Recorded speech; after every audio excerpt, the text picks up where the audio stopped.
سلام چطورین بچه ها؟ امیدوارم حالتون خوب باشه. بچه ها اومدم با انرژی خانی که انرژی در حال حاضرش چی میتونه باشه. حالا این شخص میتونه کراش شما باشه، میتونه پارتنرتون، میتونه اکستون باشه، هر کسی که توی ذهن شماست و میخواید براش نیت کنید. خب لطفاً انرژیتون رو بذارید، با من همسو کنید، به بر زدن کارت ها با دقت نگاه کنید و ممنونم قبل اینکه این ویدیو رو گوش بدید حتما لایک و کامنت فراموش نشه.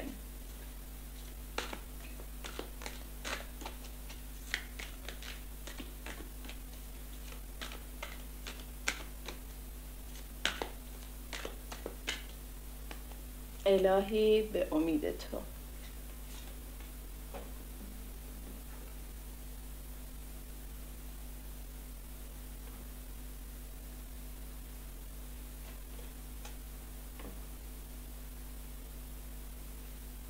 میخوایم ببینیم انرژی در حال حاضرش چیه.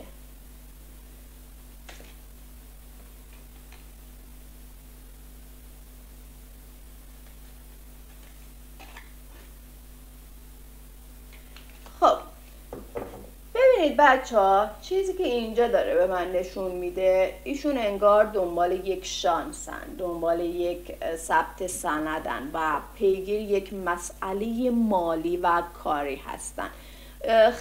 خیلی داره در رابطه با یک ثبت سند، یک امضا در مورد ایشون برای من صحبت میکنه. ایشون دغدغه کاری مالی زیادی دارن، انگار منتظر یک پولی هستن یا یک امضای قراردادی که خیلی بزرگ میتونه باشه یا خیلی به نفعشون باشه.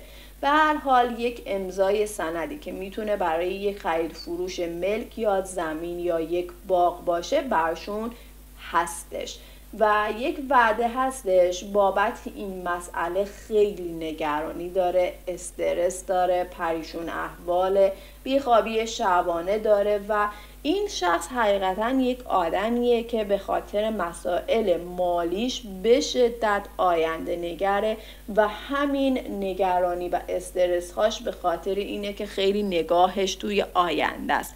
به جای اینکه لحظه الان رو دریابد، فقط به این فکر میکنه که قرار چی بشه و پولی که در میاره همش میگه برای آینده. این پول برای آینده و همون آینده هم که میاد دوباره پولی جمع میکنه برای آیندهش.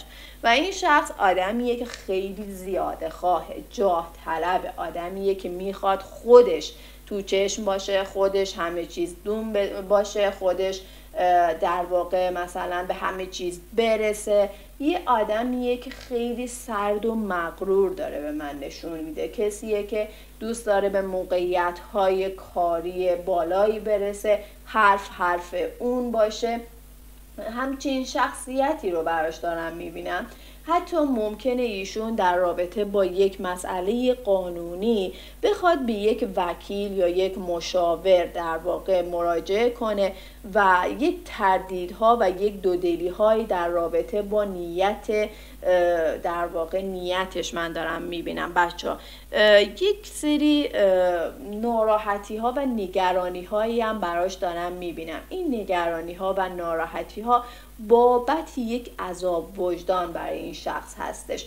حالا این عذاب وجدان میتونه به خاطر کم لطفی باشه که در حق شما کرده، ممکنه در رابطه با این باشه که بین شما و ایشون یک بحثی پیش اومده یا حالا شما ازش گله کردید که آره تو نیستی، همش به فکر کارتی، پولتی و حقیقتا هم همینه و اگه ازش هم گلایه کردید من بهتون حق میدم و این فکرش رو در واقع به هم ریخته، خودش نمیدونه چی کار کنه و یک حرفهایی ممکنه از شما شنیده باشه که باعث شده یه جورایی اون عذاب وجدانه بیاد سراغش، مخصوصا دوستانی که رابطه طولانی مدت داشتید و کیس احساسی شما اونطوری که باید برای شما وقتش رو هزینه نمیکنه، در واقع یک ساپورتر خوب نیستش.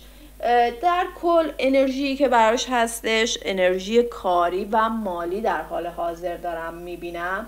بریم ببینیم که دیگه تاروت چی میگه. و یه چیزی که هستش بچه ها، آقایونی که مخصوصا شما اینجا هستید، من خیلی دارم میبینم این طرف مقابلتون فوق‌العاده آدمیه که خلاق، پویا هستش، آدمیه که خیلی به فکر موفقیت های خودشه و هر کسی که بخواد مانع موفقیتش بشه حقیقتا اون رو از سر راهش بر میداره، حتی اگه اون عشقش باشه. کلن آدمیه که سعی میکنه یه حصار رو دور خودش نگه داره که از خودش و آرمانهایی که داره مراقبت کنه. بچه ها، یک شخصی که حالا برای کدومتون هستش که میتونه به یه چیز خاصی متاسفانه ممکنه اعتیاد داشته باشه و من انرژی که بیشتر دارم میگیرم از این آدم جدایی و حقیقتا احساس دلتنگی که به خاطر جدایی از شما میتونه باشه. این شخص دست خودش نیست، یه رفتارهایی من میبینم با شما داشته، بی‌حرمتی هایی که بین شما اتفاق افتاده به خاطر مصرف یه چیزیه که روی روح و روان ایشون تاثیر بد گذاشته. زخم زبون هایی که از ایشون شنیدید یا شک و تردیدها و حرف هایی که نباید انگار ازش میشنیدید و همین باعث شده که شما پشت کنید به این ارتباط. کلا این شخص رو من شخص مناسبی براتون نمیبینم، چون تا وقتی که این چیزی که مصرف میکنه همین آش و همین کاسه است و شما ارتباطتون در واقع در نهایت به جدایی ختم میشه. کلا این آدم وقتی میره تو فضا بله دلش براتون تنگ میشه بچه ها. وقتی هم که خماره متاسفانه همش پین هستش که اون چیزی که میخواد بهش برسه و شما براش جایگاه و معنی ندارید متاسفانه.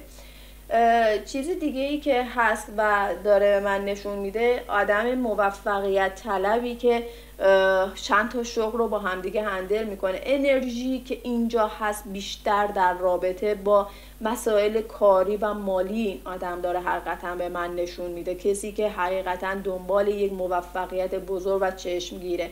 حتی بچه ها این طرف مقابل شما، حالا کراش اکستونه عشقتونه، میبینم که بخواد برای یک مهاجرت تمام تلاشش رو بکنه و در واقع تا 6 وعده آینده این مهاجرت اتفاق نمیفته، مانع هستش، تمام تلاشش رو داره میکنه. حتی یه خانم تو این مسیر داره بهش کمک میده و خیلی شما از حضور این خانم دارید هرس میخورید بچه ها.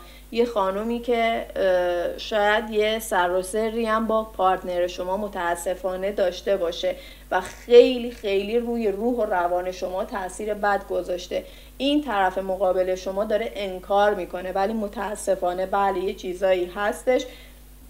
اما این شخص مارمولک صفتی هم هست، یک شخصیه که میدونه که چیکار کنه که در واقع آب زیرش نره و خانم تیز و بزیه و میدونه که در واقع پارتنر شما آدمیه که ایده پردازه، آدمیه که خلاق، آدمیه که وقتی روی یک ایده و یک خواسته متمرکز بشه از اون یه چیز خیلی خوب و خاص در میاد. و در رابطه با اینکه بچه‌هایی که کات هستین میخوایم بدونید آیا کیس احساسی شما برگشت داره. بچه‌ها انقدر این آدم خودش رو غرق در مسائل کاری و مالیش کرده و خودش رو در واقع یعنی یه جورایی چفت و بند کرده با این مسائل و تمام ذهنش یک رسیدن به یک هدف هستش. خیلی خیلی داره بهش فکر میکنه و حقیقتا آدم همطور که بهتون گفتم و باز هم تکرار میکنم موفقیت طلب و این آدم تو این مسیر هیچ چیزی براش اهمیت نداره. حتی مخالفت های خانواده و اذیت شدن هایی که از سمت خانواده هست، چون این شخص میبینم که حتی چند شغل رو با هم دیگه هندل کنه، از این مسیر پول در بیاره، از اون مسیر، از این راه، از اون کار کلا، و حتی خانواده مثلا بهش گیر بدن که تو چرا تمام وقتت رو معطوف به مسائل کاریت کردی و کلا از همه چی غافل شدی، ولی ایشون حتی به خانواده هم زیاد محل نمیذاره و براش این حرفا اهمیت ویژه‌ای نداره. در کل میبینم انقدی درگیر این مسائل هستش، فعلا برگشتی من برای ایشون نمیبینم، تا چون اولا یک سریاتون که این شخص حقیقتا میخواد انگار مهاجرت داشته باشه و اگه نیت کراش دارید، این شخص متاسفانه کسی دیگه ای توی زندگیش هستش و کسی هستش که برگ برندشه. اینو بهتون بگم، برگ برنده این آدم حضور این خانم توی زندگیشه. چرا؟ چون قول و وعده هایی که برای آینده ارتباطشون به هم دیگه دادن و حتی ممکنه این خانم کسی باشه که مثلا وعده این رو داده که آره تو توسط من میتونی اون کشوری که مد نظرت هستش رو در واقع اقامت رو بگیری و یک کلید و یک گشایش توی مسیر مهاجرتی آقا میتونه باشه. به هر حال در کل چیزی که من دارم میبینم، آقایونی حتی که شما اینجا هستید، خب آقایونی که اینجا هستید، این خانم در واقع انرژی که داره، اولا انرژیش از لج شما هستش، یا اگه کات شدید از لج شما هستش، میخواد هر طور شده مسیر موفقیت و طوری که بدرخشه، اسمش حتی جهانی بشه، من دارم براش میبینم.